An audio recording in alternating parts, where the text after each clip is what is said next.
Okay, so today we are going to watercolor paint our technical drawing of our heart.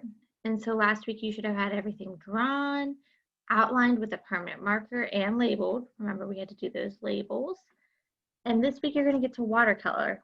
Now we're going to review some warm and cool colors, and that's going to be our focus on how we're going to paint today. So I am going to try to paint my whole heart in warm colors. And then I'm going to try to paint the entire background in cool colors. So I'm going to start with the focus. I'm going to start with my heart. And remember, to use watercolors, you just need to dip the paintbrush safely in water, wipe off the excess, and then I always start with the lightest colors first. So I'm going to start with some yellow.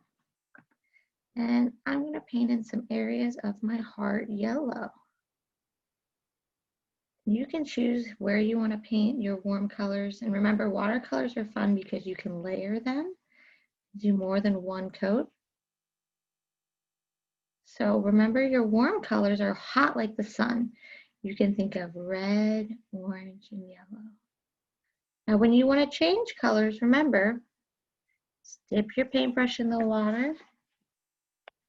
You have a sponge or a paper towel to kind of dab it off a little bit if there's a lot of excess water. And then you can change your color to a different one.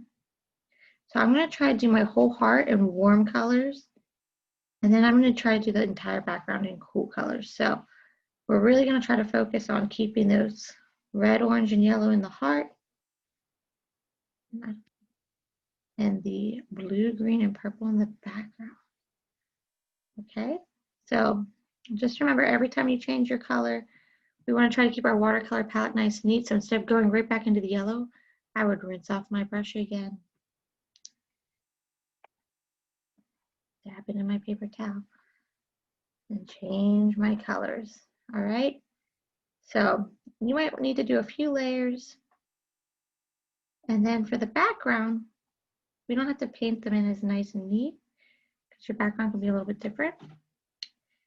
You remember how to do that blotch paint. You can add water. You use your cool colors because we're in the background now. And just dab some. Dab.